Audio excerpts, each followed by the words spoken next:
आज हम बात करेंगे एलएचबी कोच के सभी डैम्पर्स के बारे में। आईसीएफ कोच में शॉक ऑब्जर्वर होते थे, इसकी जगह एलएचबी कोच में डैम्पर्स का उपयोग किया जाता है। एलएचबी कोच में डैम्पर्स की संख्या आईसीएफ के शॉक ऑब्जर्वर की तुलना में ज़्यादा होती है। एक एलएचबी बोगी में कुल 9 डैम्पर्स होते हैं तथा एक कोच में कुल 18 डैम्पर्स होते हैं। क्योंकि एक कोच में 2 बोगी होती है तो इसलिए इसका दोगुना हो जाता है। एलएचबी बोगी में 4 प्रकार के डंपर्स का उपयोग किया जाता है। पहला है प्राइमरी वर्टिकल डंपर्स, दूसरा सेकेंडरी वर्टिकल डंपर्स, तीसरा है या डंपर और चौथा है लेटरल डंपर्स। इस प्रकार हम आगे बात करें, एलएचबी बोगी में 2 सस्पेंशन होते हैं, एक प्राइमरी सस्पेंशन, एक सेकेंडरी सस्पेंशन। प्राइमरी सस्पेंशन के साथ प्राइमरी वर्टिकल डंपर्स का उपयोग किया जाता है, सेकेंडरी सस्पेंशन के साथ सेकेंडरी वर्टिकल डंपर्स का उपयोग किया जाता है।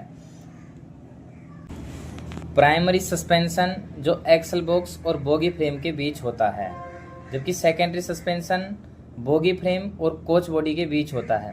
सस्पेंशन सिस्टम की वजह से ही एलएचबी कोच 160 से 200 किलोमीटर प्रति घंटे की गति पर भी आरामदायक और सुरक्षित यात्रा प्रदान करते हैं।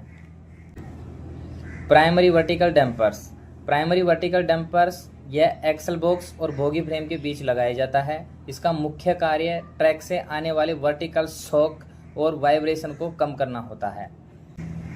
एक बोगी में इनकी संख्या 4 होती है, एक कोच में 2 बोगी होती है, इसलिए पूरे कोच में 8 प्राइमरी वर्टिकल डंपर्स होते हैं।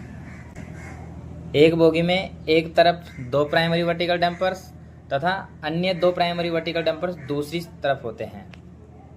इस प्रकार एक बोगी में 4 प्राइमरी वर्टिकल डंपर्स होते हैं। प्राइमरी वर्टिकल डंपर्स के टेक्निकल डाटा की बात करते हैं हम। प्राइमरी वर्टिकल डैम्पर्स में कंप्रेस्ड लेंथ 294 ± 3 mm होती है। पिस्टन स्ट्रोक इसका 140 mm होता है। एक्सटेंडेड लेंथ 434 ± 3 mm होती है और इसका फोर्स 4250 ± 60 न्यूटन होता है। इसके नट की साइज M16 होती है।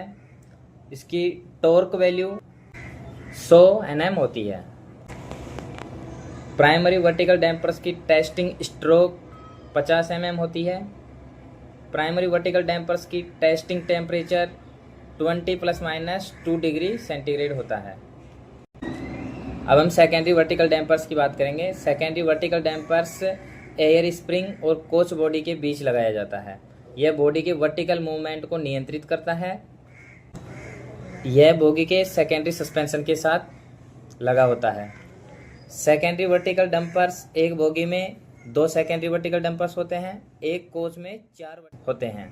एक बोगी में एक तरफ एक सेकेंडरी वर्टिकल डंपर होता है तथा दूसरा सेकेंडरी वर्टिकल डंपर्स दूसरी साइड होता है। सेकेंडरी वर्टिकल डंपर्स की कंप्रेस्ड लेंथ 395 ± 3 mm होती है। इसका पिस्टन स्ट्रोक 240 mm होता है। एक्सटेंडेड लेंथ 635 ± 3 mm होता है।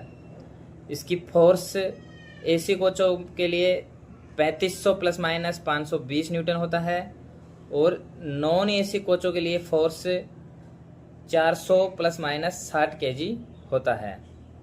इसके नट की साइज M12 × 100 होता है अपर वाला और नीचे की तरफ वाला M12 × 70 होता है। सेकेंडरी वर्टिकल डंपर्स की टॉर्क वैल्यू 70 Nm होती है, यानी 70 न्यूटन मीटर होती है। सेकेंडरी वर्टिकल डंपर की टेस्टिंग स्ट्रोक 50 mm होता है। सेकेंडरी वर्टिकल डंपर्स के खराब होने से कोच ऊपर नीचे ज़्यादा हिलेगा, एयर स्प्रिंग पर अतिरिक्त दबाव आएगा, पैसेंजर को अधिक झटके लगेंगे। सेकेंडरी वर्टिकल डंपर्स एसी एवं नॉन एसी के लिए अलग अलग होता है। सेकेंडरी वर्टिकल डंपर्स एसी और नॉन एसी के लिए डाटा सभी सेम रहते हैं, लेकिन फोर्स वैल्यू अलग अलग रहती है। एसी के लिए 3500 ± 520 न्यूटन और नॉन एसी के लिए 400 ± 60 kg होती है। अब हम अगला या डंपर्स की बात करेंगे। या डंपर्स हाई स्पीड पर हंटिंग को रोकता है। ये ऐसा डंपर है। यह डंपर यह एलएचबी कोच को 130 से 160 किलोमीटर प्रति घंटे की गति पर भी स्टेबल बनाए रखता है। यह डंपर की संख्या एक बोगी में 2 होती है तथा एक कोच में 4 होती है। यह डंपर की कंप्रेस्ड लेंथ 703 ± 3 mm होती है और इसकी स्ट्रोक 380 mm होता है। यह डंपर की एक्सटेंडेड लेंथ 1083 ± 3 mm होती है। यह डंपर के नट की साइज M16 × 120 होती है। यह डंपर के लिए टॉर्क वैल्यू 170 Nm पर होती है। 170 Nm की टॉर्क वैल्यू से इसकी टॉर्क की जाती है। अब हम अगला सेकेंडरी लेटरल डंपर्स की बात करेंगे। यह कोच के साइड मूवमेंट को नियंत्रित करता है। सेकेंडरी लेटरल डंपर्स का मुख्य उपयोग यह है कि कोच के साइड मूवमेंट को नियंत्रित करता है। जब ट्रेन कुरु पर चलती है या तेज गति पर हवा का दबाव पड़ता है तब यह डंपर कोच को स्थिर रखता है। सेकेंडरी लेटरल डंपर्स की संख्या एक बोगी में 1 होती है और एक कोच के अंदर 2 सेकेंडरी लेटरल डंपर्स होते हैं।